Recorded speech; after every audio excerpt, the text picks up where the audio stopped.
Hello friends, मी पौर्णिमा. माझ्या चॅनलवर तुमचं खूप खूप स्वागत आहे. आज आपण पाहतोय अतिशय टेस्टी आणि हेल्दी असं सॅलड करण्यासाठी सगळ्यात आधी आपल्याला एक ड्रेसिंग तयार करायचं आहे. त्यासाठी आपण मिक्सरच्या पॉटमध्ये आपण पनीर घेतो आहे. 100 ग्रॅम पनीर आहे. यामध्ये जे आपण ड्रेसिंग टाकतो ते थोडं वेगळ्या पद्धतीचं आहे. पनीर नंतर आपण एक मिरची घातलेली आहे, थोडंसं काळी मिरी पावडर घातलेली आहे. त्यानंतर चवीनुसार आपण यामध्ये मीठ घालतो आहे. थोडंसं ऑलिव्ह ऑइल घातलेलं आहे. आपण अर्ध्या लिंबाचा रस आपण यामध्ये टाकतो आहे आणि सगळ्यात शेवट 2 चमचे आपण यामध्ये पाणी घालतो आहे. त्यानंतर या सगळ्याची आपण मिक्सरमध्ये एकदम प्लेन अशी पेस्ट करून घेणार आहे. बघू शकताय, एकदम प्लेन असं आपलं हे ड्रेसिंग तयार झालेलं आहे. एकदम स्मूथ आणि एकदम क्रीमी अशी आपली ही ड्रेसिंगची कन्सिस्टन्सी झाली आहे. त्यानंतर एका बाउलमध्ये आपण आता सॅलडसाठी भाज्या घेतो आहे. एक बाउल कांदा घेतलेला आहे बारीक चिरलेला.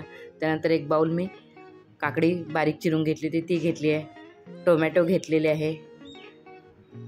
त्यानंतर बॉईल केलेले आपण कॉर्न घालतो आहे. कुठल्या पण भाज्या कमी जास्त तुम्ही करू शकता किंवा ज्या अवेलेबल असेल त्या टाकू शकता.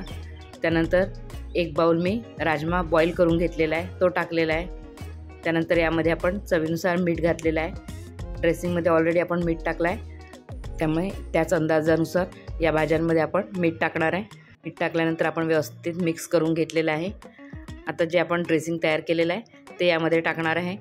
तुम्ही यामध्ये बॉईल केलेले छोले देखील टाकू शकता राजमाच्या ऐवजी, किंवा बॉईल केलेले एखादी दुसरे स्प्राऊट देखील तुम्ही यामध्ये टाकू शकता. आता सगळ्यात शेवट कोथिंबीर टाकणार आहे.